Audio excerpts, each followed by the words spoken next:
अगर आप कहें कि मुझे भूख लग रही है और मुझे खाना खाना है, तो क्या ये आपका अभिप्रेरित व्यवहार है?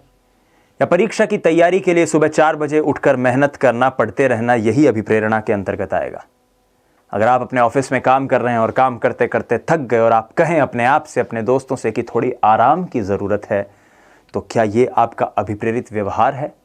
या फिर सिर्फ सफलता को पाकर या नौकरी की तलाश में या फिर अपने जॉब, प्रेस्टीज, पावर, पैसा, इसकी तलाश में कड़ी मेहनत करना ही अभिप्रेरणा है? नमस्कार, कलाम अकेडमी के YouTube चैनल पर आप सभी का बहुत बहुत स्वागत, अभिनंदन, आदाब, आभार, इस्तकबाल, खैर मकदम है। मैं हूं विवेक और आज की इस विशेष परिचर्चा में हम अभिप्रेरणा से जुड़े हुए ऐसे ही सवालों को टटोलने की, उनके उत्तर को जानने की कोशिश करेंगे। रीट की तैयारी टीम कलाम के साथ इस सीरीज के अंतर्गत आज हमारा अभिप्रेरणा का दूसरा लेसन है और इसमें हम सबसे पहले जानते हैं उस सवाल को जिस पे आप में से ज्यादातर विद्यार्थियों ने कल की क्लास में कमेंट करके पुनः इसे दोहराने की, इसे रिवाइज करने की बात कही थी। सवाल है कि निम्न में से कौन सा उदाहरण अभिप्रेरणा के अंतर्गत आता है या अभिप्रेरणा के अंतर्गत नहीं आता, माफ कीजिएगा। तो देखिए, सवाल को हम सीधे सीधे समझने की कोशिश करें तो इसमें 4 हमारे पास स्टेटमेंट और वक्तव्य दिए गए हैं। पहला वक्तव्य है कृष्णा का। मैं सिर्फ टॉपिक्स और शब्द बोलूंगा और आपको उन्हें समझने की जरूरत है। कृष्णा एक कार्य कर रही है जिसके कहते हैं नृत्य, और नृत्य में कृष्णा का क्या स्टेटस है कि पहले वो 1 घंटे डांस किया करती थी और अब उसने अपने नृत्य का समय बढ़ाकर 2 घंटे कर दिया है। यानी पहले एक व्यवहार था और दूसरे स्थिति में उस व्यवहार में बढ़ोतरी हुई है। यानी हम ये अनुमान लगा सकते हैं कि ये एक अभिप्रेरित व्यवहार के अंतर्गत ही हुआ होगा। लास्ट ऑप्शन में आते हैं, राम ने आधुनिक और प्राचीन ऐतिहासिक प्रवृत्तियों में सह संबंध स्थापित करने में प्रगति की है। प्रगति हुई है उससे, लेकिन प्रगति कैसे हुई है? तेजी से। यानी संबंध पहले भी स्थापित करता था, संबंध आज भी स्थापित कर रहा है और अब वो तेजी से स्थापित कर रहा है। तेजी से स्थापित करने में प्रगति हुई है। यानी दोनों स्थितियां हैं, 2 तुलनात्मक स्थितियां इसमें दी हुई हैं, इसलिए ये ऑप्शन। जगन ने श्वास लेने की प्रक्रिया में रुचि दिखानी शुरू कर दी। जगन पहले भी श्वास ले रहा था, जीवित व्यक्ति है, श्वास लेगा, और अब उसमें उसे लेकर एक रुचि जागृत हुई है। कल हमने जब इंट्रिंसिक मोटिवेशन पढ़ा था, जब हमने आंतरिक मोटिवेशन, आंतरिक अभिप्रेरणा की बात की थी, तब हमने क्या कहा था? यह व्यक्ति के अंदर से उत्पन्न होती है। श्री कृष्ण ने अर्जुन से क्या कहा था? कर्मण्येवाधिकारस्ते माम फलेषु कदाचन माम कर्म फल हेतुर्भुमात् संगोत्सवी कर्मणि।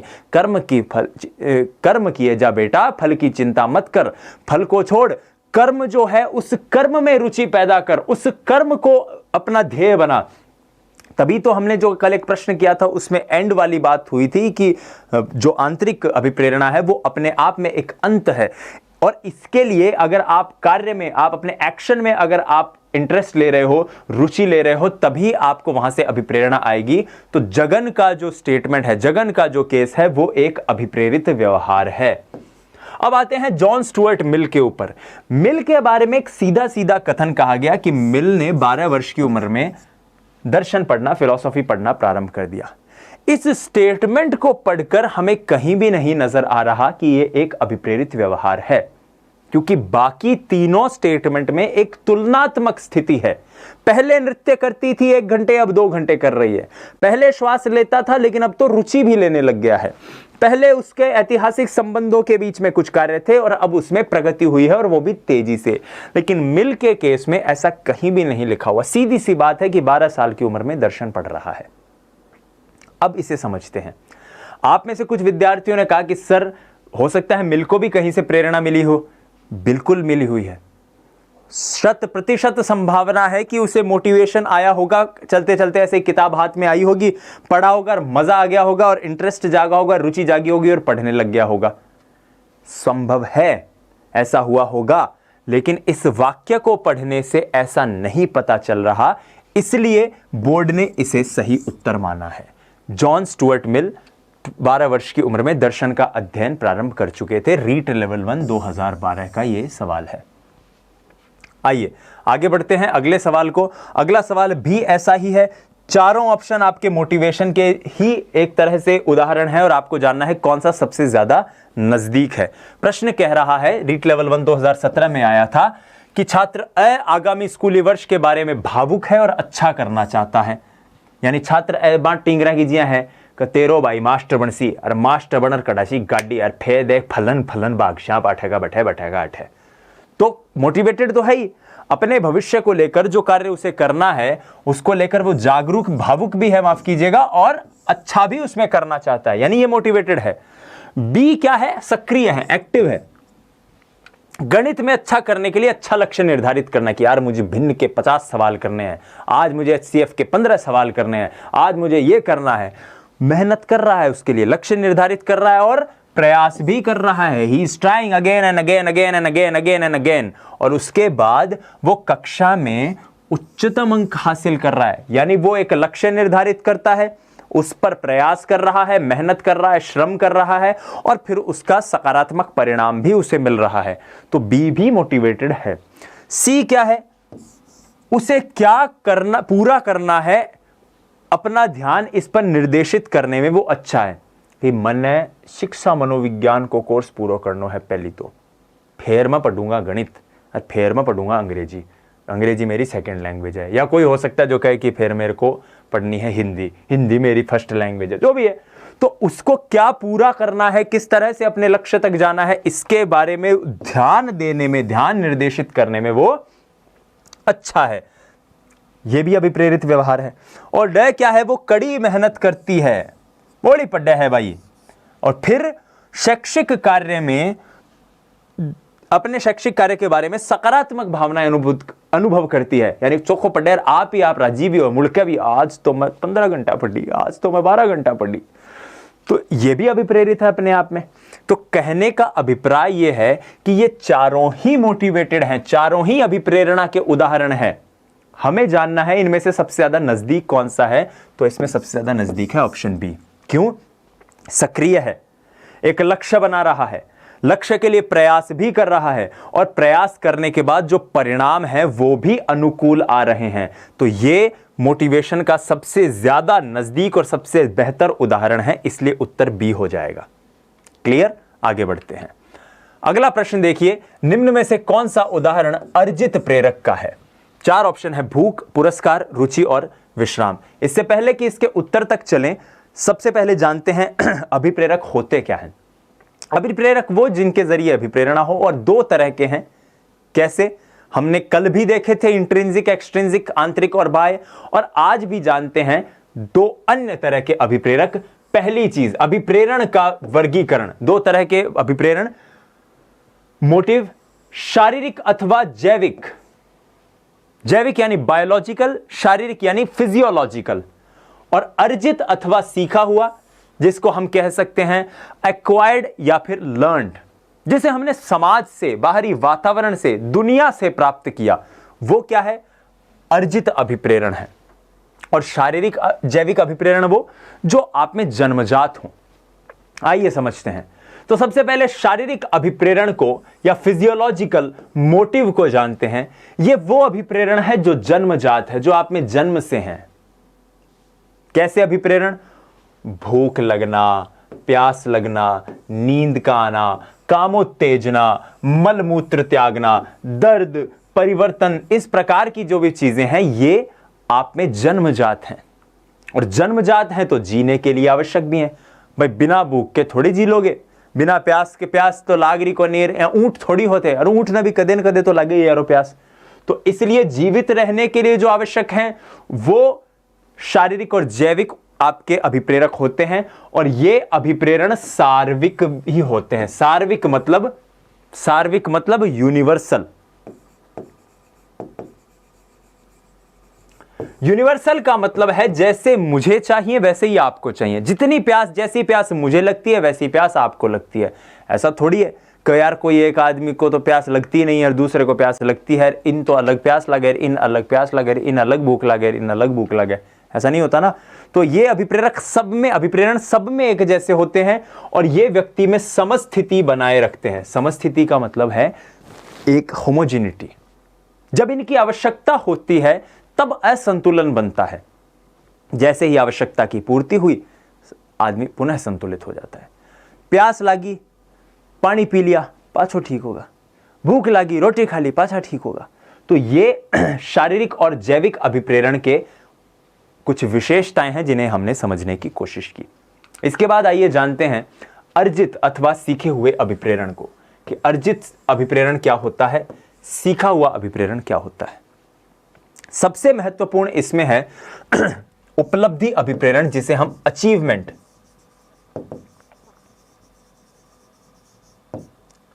मोटिव कहते हैं।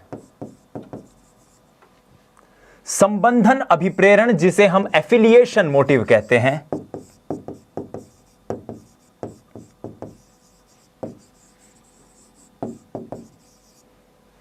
चिंता या ह्रास अभिप्रेरण, जिसे एंजाइटी मोटिव कहते हैं।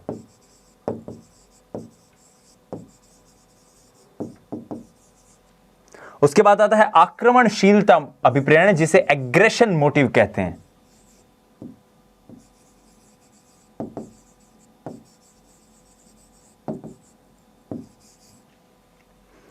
अनुमोदन अभिप्रेरण, जिसे अप्रूवल मोटिव कहते हैं। इस प्रकार से आप मोटिव्स को डिफाइन कर सकते हैं, आप अभिप्रेरण को परिभाषित कर सकते हैं। आइए एक एक करके समझने की कोशिश करते हैं। सबसे पहले बात करते हैं उपलब्धि अभिप्रेरण पर, जिसे अचीवमेंट मोटिव कहते हैं। रिली और लेविस के अनुसार किसी चीज को अपने से करने, उसे अच्छे से ढंग से करने तथा उसमें विशिष्टता दिखाने की स्वीकारात्मक इच्छा को उपलब्धि अभिप्रेरण कहा जाता है। स्वीकारात्मक इच्छा को उपलब्धि अभिप्रेरण कहा जाता है। कैसे? कोई काम अच्छे से करना, उसे ढंग से करना और उसमें विशिष्टता हासिल करना। मुझे रीड क्लियर करनी है, मुझे अच्छे से रीड क्लियर करनी है, मुझे पूरी मेहनत करनी है, मुझे उस लक्ष्य तक किसी भी हाल में पहुंचना है, और मुझे न सिर्फ रीड क्लियर करनी है बल्कि मैं राजस्थान में टॉप करना चाहती हूं या टॉप करना चाहता हूं। ये जो आपका मोटिवेशन है, ये जो आपका अभिप्रेरण है, ये कैसा अभिप्रेरण है? ये उपलब्धि अभिप्रेरण है। ये उपलब्धि अभिप्रेरण है। फिर आता है संबंधन अभिप्रेरण, जिसे हम कहते हैं एफिलिएशन। एफिलिएशन का मतलब है, समझने की कोशिश करते हैं, साथियों व अन्य लोगों के समूह में मान्यता प्राप्त करने की प्रवृत्ति क्या कहलाती है? संबंधन अभिप्रेरण। और ये 13 से 15 वर्ष की वय में सबसे ज्यादा होता है।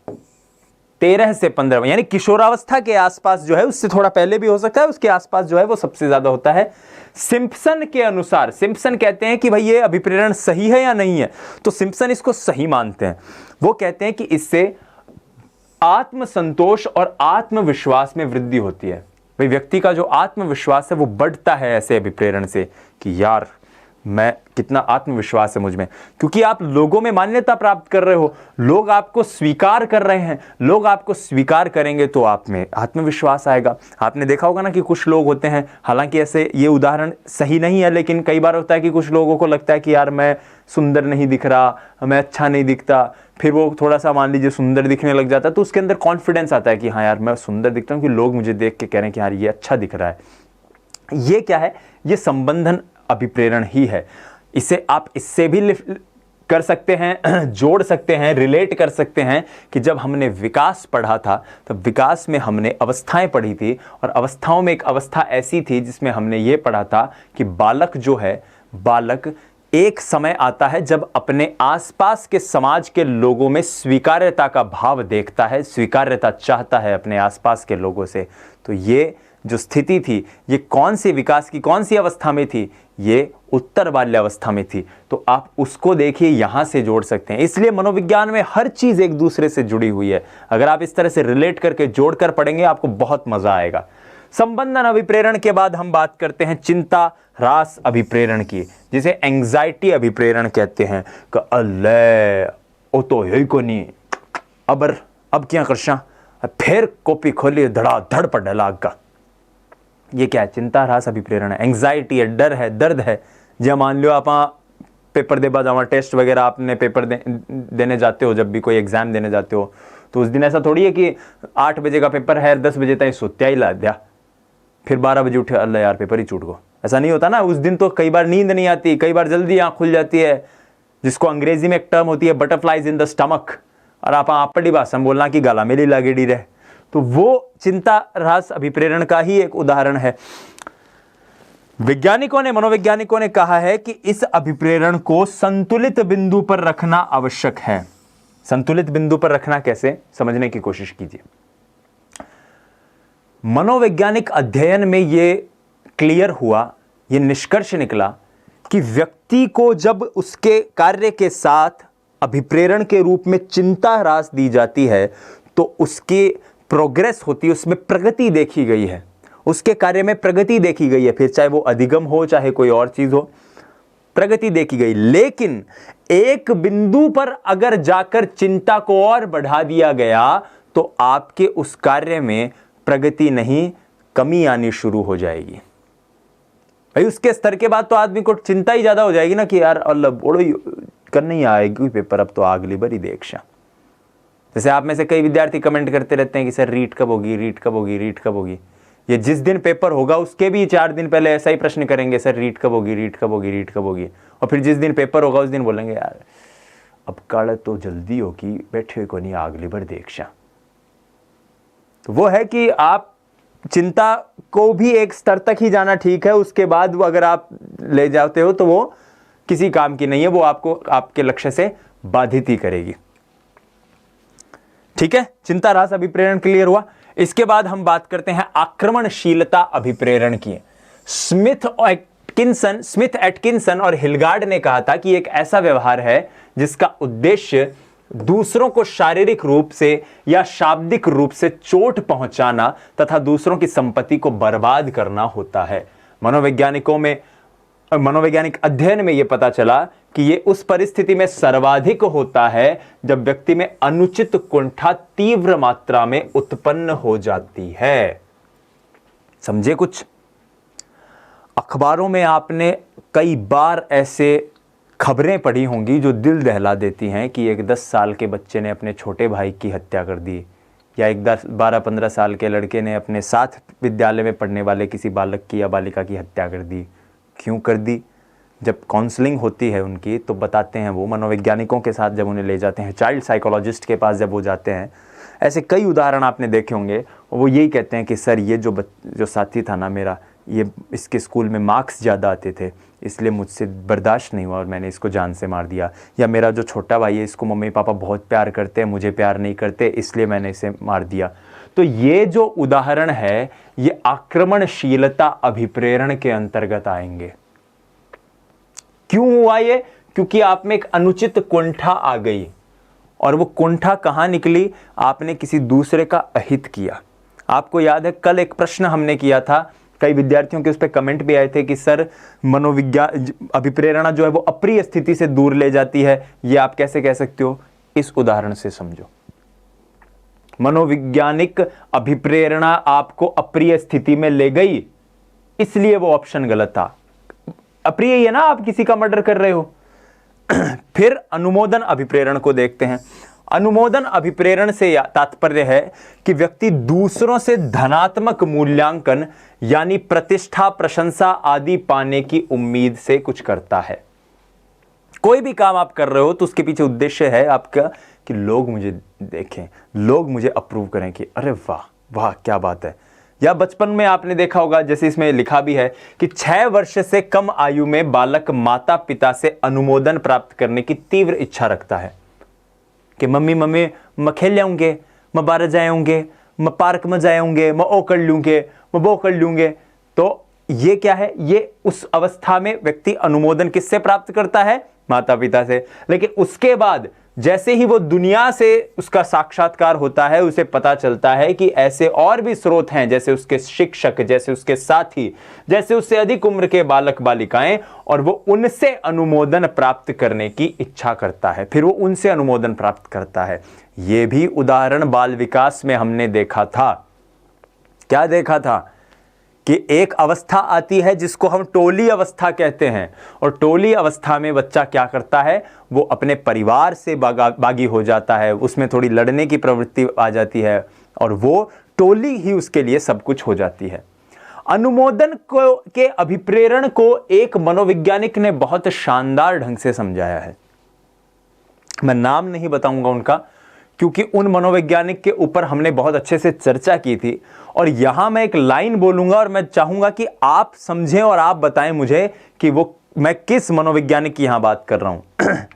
अनुमोदन प्राप्त करने की इच्छा, ध्यान से सुनिएगा, अनुमोदन प्राप्त करने की इच्छा बालक में शुरुआत में माता पिता से होती है। वो सबसे पहले माता पिता से अनुमोदन प्राप्त करता है, लेकिन धीरे धीरे जब नए स्रोत आते हैं तो शिक्षक साथियों के से अनुमोदन पाने के लिए वो प्रयत्नशील रहता है। यानी हम ये कह सकते हैं कि समाज जो है, ध्यान से सुनिएगा, अब प्रश्न शुरू हो रहा है, समाज जो है, समाज से व्यक्ति अनुमोदन पाने के लिए प्रयत्नशील होता है। ऐसे में व्यक्ति की क्रियाओं में, व्यक्ति के अधिगम में समाज बहुत बड़ी भूमिका निभाता है। क्या आप मुझे बता सकते हैं कि व्यक्ति के अधिगम में समाज की भूमिका को चिन्हित करने वाले, हाईलाइट करने वाले उन मनोवैज्ञानिक का क्या नाम था जिनके बारे में हमने रिसर्च करी थी, पढ़ाई की थी? बोलिए, बांडूरा साहब। बांडूरा साहब वो थे जिन्होंने इसके ऊपर काम किया था। यदि आपको बांडूरा की रिसर्च पर, बांडूरा के मनोविज्ञान अधिगम के सिद्धांत के ऊपर चर्चा करनी है तो उस पर हमने एक पूरा लेक्चर बना रखा है जो प्लेलिस्ट में मौजूद है। आइए आगे बढ़ते हैं और सबसे पहले उस सवाल को वापस करते हैं, निम्न में से कौन सा उदाहरण अर्जित प्रेरक का है? भूख, पुरस्कार, रुचि, विश्राम। भूख तो नहीं है, हमने देख लिया, ये तो जैविक अभिप्रेरक है। और विश्राम भी हमने देख लिया, भाई मैं थक रहा हूं तो मुझे भी नींद की आवश्यकता है, रेस्ट की आवश्यकता है, आप थक रहे हो तो आपको भी उतने ही रेस्ट की आवश्यकता है, तो ये भी अर्जित अभिप्रेरक नहीं है। लेकिन पुरस्कार, पुरस्कार एक अर्जित अभिप्रेरक है। आपके लिए हो सकता है पुरस्कार, आप जब सेलेक्ट हो जाएंगे, आपके पिताजी जब प्रसन्नता से आपकी पीठ थपथपाएंगे, माताजी कहेंगे कि वाह मेरे संतान, मुझे गर्व है तुम पर, यह भी पुरस्कार है। और किसी के लिए पुरस्कार जिस समय वो कोई क्वेश्चंस हल कर देता है और उसके टीचर कहते हैं कि बहुत अच्छे बेटा, गुड, कीप इट अप, उसके लिए ये पुरस्कार है। तो पुरस्कार एक अर्जित अभिप्रेरक है, वो हर व्यक्ति के लिए अलग अलग हो सकता है, जरूरी भी नहीं है, जन्मजात भी नहीं है। रुचि, रुचि भी एक अर्जित अभिप्रेरक है। किसी की हो सकता है पेंटिंग में रुचि हो, किसी की स्पोर्ट्स में रुचि हो, किसी की डांस में रुचि हो। तो इसलिए इस प्रश्न का उत्तर बोर्ड ने, जब ये परीक्षा आयोजित हुई थी, बी और सी दोनों माना था। साल 2015 का ये क्वेश्चन था। यहां मैं एक और बात आपको ध्यान दिलाना चाहता हूं, उन प्यारे विद्यार्थियों को स्पेशली जो कल के वीडियो में कमेंट कर रहे थे, आज का ये क्वेश्चन भी आया था की जगह, जो पहला क्वेश्चन अपन ने किया था उसमें वो जगन जो है वो सांस लेने में रुचि लेने लग गया, ये उत्तर क्यों नहीं हो सकता? खुद बोर्ड ने बता दिया क्यों नहीं हो सकता, क्योंकि रुचि अपने आप में अभिप्रेरण है। यह प्रश्न का सही उत्तर 2015 में माना गया है, इसलिए नहीं हो सकता। ठीक है, रुचि अपने आप में अभिप्रेरण है, आंतरिक अभिप्रेरणा का भाग है। इस तरह से भी आप इसे समझ सकते हैं। आइए एक और सवाल पर चलते हैं। सवाल कह रहा है कि प्रगतिशील परिवारों में बच्चों में अपेक्षाकृत कौन सा प्रेरक अधिक प्रबल होता है? रीट लेवल 2015 लेवल 1 का क्वेश्चन है ये। संबंधन, जिज्ञासा, उपलब्धि या फिर आक्रामकता? आक्रामकता व्यक्ति पर निर्भर करेगी, परिवार का इसमें कोई लेना देना नहीं है। प्रगतिशील परिवारों को सबसे पहले समझने की कोशिश कीजिए, क्योंकि सवाल कह रहा है प्रगतिशील परिवारों में बच्चों में अपेक्षाकृत कौन सा प्रेरक अधिक प्रबल होगा। तो बच्चों के दृष्टिकोण से अगर प्रगतिशील परिवार कहें तो ऐसे परिवार जिनके बच्चे या जो परिवार स्वयं अपने बच्चों के लिए काफी ज्यादा जागरूक होते हैं, उनके बारे में काफी ज्यादा केयरफुल होते हैं। तो जाहिर सी बात है, सबसे पहले मैंने आक्रामकता की बात कही थी, ये तो व्यक्ति पर निर्भर करेगा, परिवार का इसमें कोई योगदान नहीं है। संबंधन भी इस पर निर्भर करता है कि वो कैसी टोली में रह रहा है, कैसी टोली के साथ वो साहचर्य कर रहा है। तो ऐसे में संबंधन भी एक बहुत अलग सी बात हो गई है। जिज्ञासा की अगर मैं बात करूं, क्योंकि संबंधन अधिगम हमने एफिलिएशन की जब बात की थी कि वो चाहता है कि स्वीकार्यता का भाव आए उसकी टोली में, तो परिवार का यहां पर कहां योगदान है? वो टोली की बात कर रहा है, जिन लोगों के साथ वो रह रहा है उनमें स्वीकार्यता का भाव उसमें आए। 13 से 15 वर्ष की वय में यह प्रारंभ होता है, हमने अभी पढ़ा था।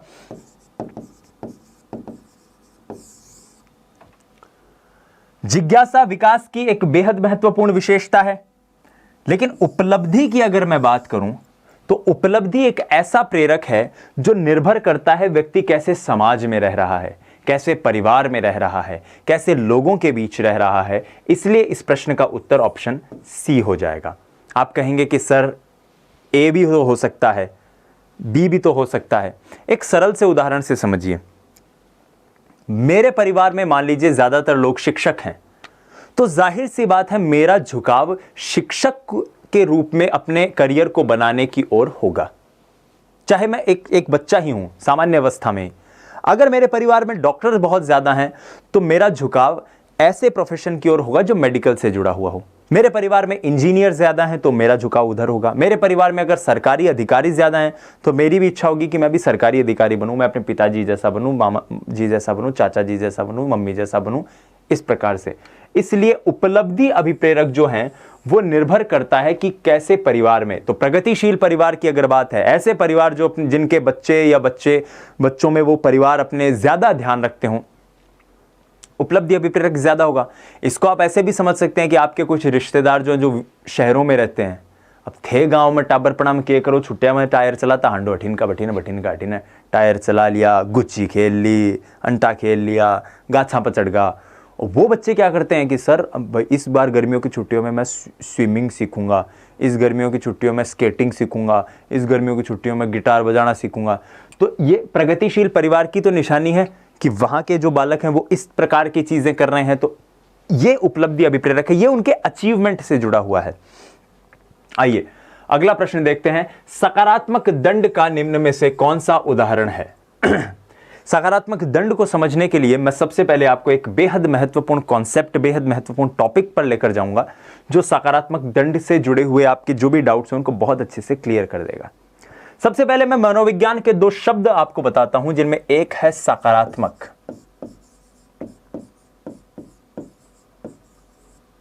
और दूसरा है नकारात्मक।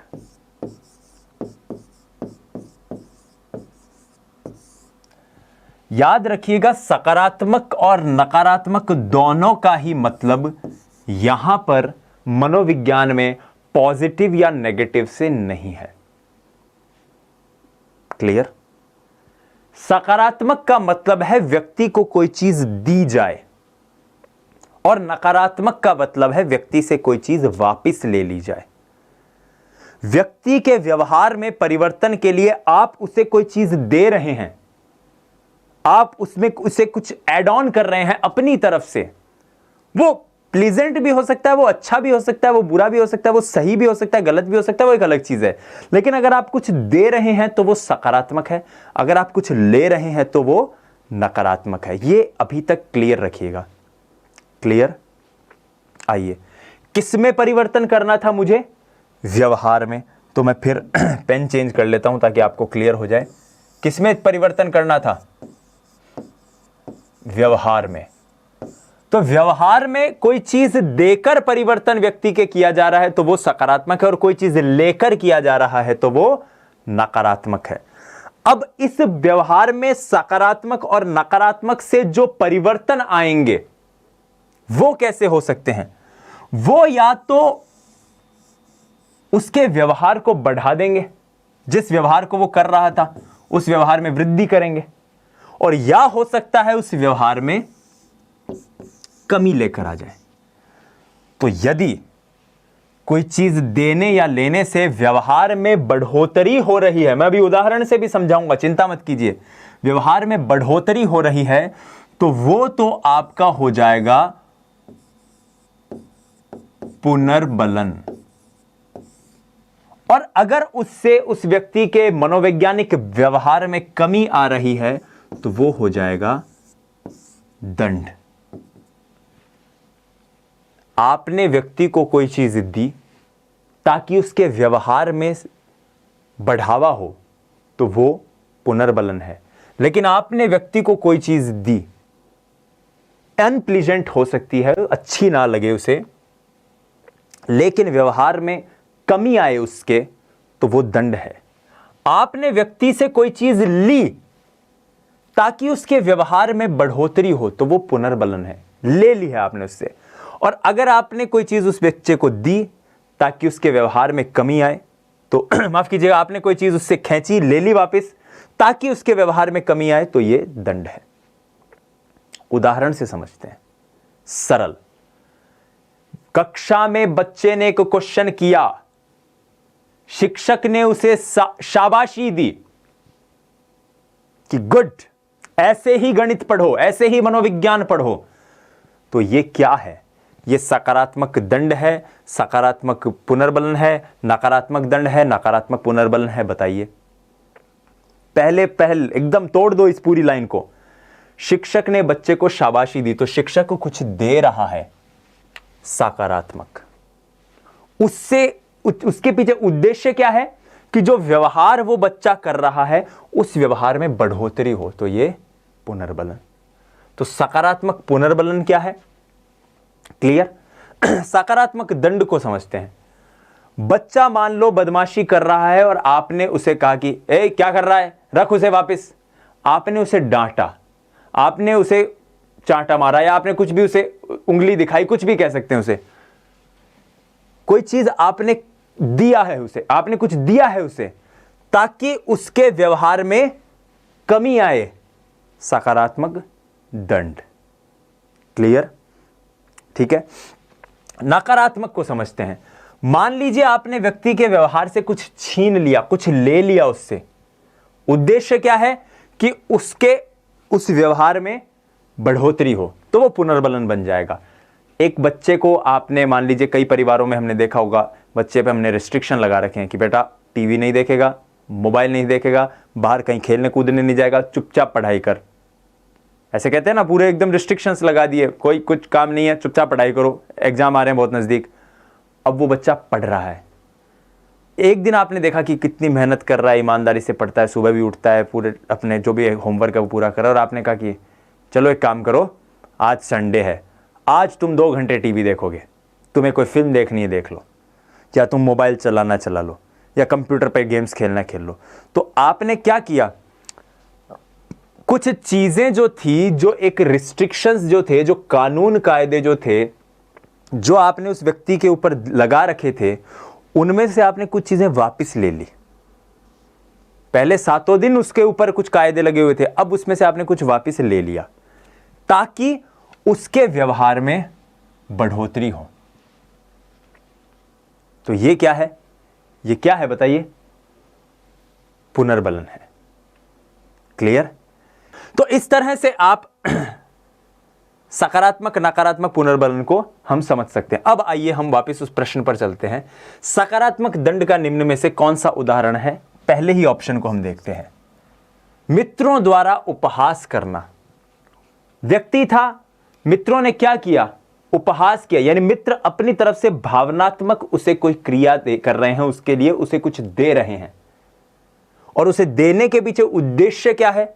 दे रहे हैं तो सकारात्मक है। देने के पीछे उद्देश्य क्या है?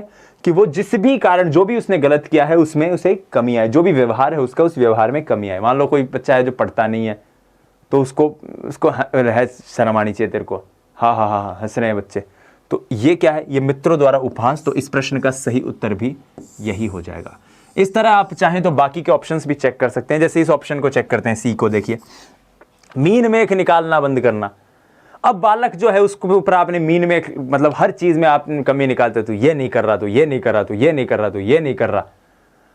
मान लो आपने वो कम कर दिया, तो ये नकारात्मक है, और इसको करने से हो सकता है उसमें सकारात्मक पॉजिटिव आए, तो ये नकारात्मक पुनर्बलन हो सकता है। और मान लीजिए वो मीन में एक निकालना बंद करने के पीछे कारण ये हो कि वो तो निसल्ड हो, यही रेसी ढीठ हो, तो वो क्या हो जाएगा? वो नकारात्मक दंड बन जाएगा। सिंपल सी बात है। इसलिए इस प्रश्न का उत्तर हो जाएगा ए। आइए अब ये 2 सरल से क्वेश्चन और देख लेते हैं। सशक्त अभिप्रेरणा सीखने का प्रभावशाली घटक है। रीट लेवल 2 2015 में मनोविज्ञान का सबसे सरल क्वेश्चन था ये। अगर मनोविज्ञान पढ़ रखी है तो हो सकता है गलत करके आ जाओ, लेकिन अगर केवल लॉजिक से जाकर खेल के आओ तो 100% चांस है सही करके आओगे। देखो, सशक्त अभिप्रेरणा सीखने का प्रभावशाली घटक है। क्यों कही है मैंने ये बात कि मनोविज्ञान पढ़ी है तो गलत करके आ जाओगे? उसके पीछे कारण है, कुछ लॉजिक लगाना ही नहीं है, सीखने की बात कह रहा है, कि सीखने में प्रभावशाली घटक क्या है। अभिप्रेरणा सीखने का प्रभावशाली घटक क्यों है? क्योंकि इससे व्यक्ति शीघ्र सीखता है। यहां भी सीखने की बात है और यहां भी सीखने की बात है। अब हमने ज़्यादा कुछ इधर उधर से पढ़ लिया, बहुत ज़्यादा रिसर्च कर ली, तो हो सकता है हम कंफ्यूज हो जाए कि यार स्वस्थ भी तो हो सकता है, ध्यान भी रह सकता है, प्रसन्न भी रह सकता है, और गड़बड़ करके आ जाए। ये कारण है बताने के पीछे। अगला क्वेश्चन देखिए, परिवेश की वस्तु जिसे प्राणी प्राप्त करने के लिए प्रयास करता है। परिवेश की वस्तु जिसे प्राणी प्राप्त करने के लिए प्रयास करता है। प्राप्त करना यानी अर्जित करना, और आज ही पढ़ा है हमने, अर्जित क्या होते हैं? अभिप्रेरक होते हैं। B is going to be the right answer. ऐसे सरल सवाल भी कई बार आते हैं जिन्हें हम इधर उधर से अगर ज्यादा पढ़ लें, या जो पढ़ रखा है उसको ढंग से रिवाइज ना करें, या कह सकते हैं कि पढ़े हुए को ढंग से मनन ना करें, आत्मसात ना करें, तो गलत करके आ जाएं। जबकि आप देखिए 2 सवाल थे, इतने सरल थे। यहां पर आज के लेक्चर को समापन की ओर लेके जा रहे हैं। एक बार पुनः रिवाइज कर लेते हैं हमने क्या क्या पढ़ा है आज। सबसे पहले इस क्वेश्चन को हमने देखा था, मेरे ख्याल से इसको लेकर सारे डाउट आपके क्लियर हो गए होंगे। खासतौर पर जिनको सी ऑप्शन लग रहा था, वो रुचि वाले क्वेश्चन को देख के, रुचि और पुरस्कार वाले क्वेश्चन को देख के उनका ऑप्शन क्लियर हो गया होगा। यह क्वेश्चन था जिसमें चारों ही मनोविज्ञान माफ कीजिएगा अभिप्रेरणा के उदाहरण थे, लेकिन बी वाला जो ऑप्शन है वो सबसे सही था, क्योंकि बच्चा सक्रिय है, लक्ष्य भी निर्धारित कर रहा है, प्रयास भी कर रहा है, और कक्षा में उच्चतम अंक भी हासिल कर रहा है। कौन सा उदाहरण अर्जित प्रेरक का है? तो पुरस्कार और रुचि दोनों ही अर्जित प्रेरक हैं। हमने देखा पुरस्कार हर व्यक्ति के लिए अलग अलग हो सकते हैं, जीवन के लिए जरूरी नहीं है, जन्मजात नहीं होते। रुचि भी व्यक्ति के लिए भिन्न भिन्न हो सकती हैं, उसकी जीवन के लिए आवश्यक नहीं है, जन्मजात नहीं होती। अभिप्रेरणा का वर्गीकरण हमने देखा था, शारीरिक और जैविक अभिप्रेरण, अर्जित अथवा सीखा हुआ अभिप्रेरण। इस प्रकार से शारीरिक को हमने सीखा था जन्मजात होता है, जीवन के लिए आवश्यक होता है, ये सार्विक यानी यूनिवर्सल होते हैं, समस्थिति बनाए रखते हैं यानी आपको हमेशा संतुलित रखने का प्रयास करते हैं। और अर्जित जो होता है उसको हमने इस प्रकार से देखा था, अचीवमेंट, संबंधन, चिंता, आक्रमणशीलता, अनुमोदन। उसके बाद उपलब्धि को हमने समझने की कोशिश की थी कि कोई व्यक्ति अच्छे से अच्छे ढंग से अपने कार्य को करके उसमें विशिष्टता हासिल करे, अचीव करने की कोई जो आपके मोटिव हो, एक ऐसा मोटिव जिसमें आपको कुछ अचीव करना हो, कुछ प्राप्त करना हो। अब उस चीज की प्राप्ति के लिए आप जो भी काम अपने से करेंगे वो उपलब्धि अभिप्रेरण के अंतर्गत आएगा। संबंधन में आप चाहेंगे, क्या चाहेंगे कि आप अपने समूह में आपको मान्यता मिले, लोग स्वीकार करें आपको अपने समूह में। चिंता रास अभिप्रेरण में एक ऐसी संतुलित चिंता जो आपको आपके लक्ष्य की ओर कार्य करने के लिए मदद करे। जैसे कुछ विद्यार्थी की यार रीट का दोषी अपारी उपजागी अगस्त मौसी, चलो भाई पढ़ लाग जाओ, तो ये क्या है? ये चिंता रास अभिप्रेरण है। आक्रमणशीलता अभिप्रेरण के बारे में कहा गया है कि एक ऐसा अभिप्रेरण जिससे आप किसी को शारीरिक रूप से नुकसान पहुंचा दें। अनुमोदन में जहां आप चाहते हैं कि लोग आपकी प्रशंसा करें, लोग आपका धनात्मक मूल्यांकन करें, यानी पॉजिटिव इवैल्यूएशन करें, पॉजिटिव इवैल्यूएशन। क्लियर? उसके बाद ये देखा था हमने प्रगतिशील परिवारों का एक उदाहरण, मेरे ख्याल से ये बहुत सरल उदाहरण था, आप क्लियर हो गया होगा आपको। उपलब्धि अभिप्रेरण इसका सही जवाब है। फिर हमने देखा था सकारात्मक दंड में निम्न में से कौन सा? तो मित्रों के द्वारा उपहास। सकारात्मक नकारात्मक दंड को व्यवहार से हमने समझने की कोशिश की थी। कोई चीज दी जा रही है ताकि व्यवहार में बढ़ोतरी हो तो पुनर्बलन, कोई चीज दी जा रही है ताकि व्यवहार में कमी आए, दंड। कोई चीज ली जा रही है ताकि व्यवहार में बढ़ोतरी हो, पुनर्बलन। कोई चीज ली जा रही है ताकि व्यवहार में कमी आए तो दंड। फिर सशक्त अभिप्रेरण के 2 प्रश्न, सीखने का प्रभावशाली घटक है, क्यों? क्योंकि व्यक्ति शीघ्र सीखता है। परिवेश की वस्तु जिसे प्राणी प्राप्त करना चाहता है, अर्जित करना चाहता है, तो प्रेरक वो चीज है जो व्यक्ति प्राप्त करना चाहता है, अर्जित करना चाहता है। यह था आज का लेक्चर। मैं लेता हूं विदा। यह आपको कैसा लगा हमें कमेंट करके जरूर बताइएगा। पीडीएफ हमारी वेबसाइट www.kalamrs.in के ऊपर उपलब्ध है। जय हिंद, वंदे मातरम, धन्यवाद।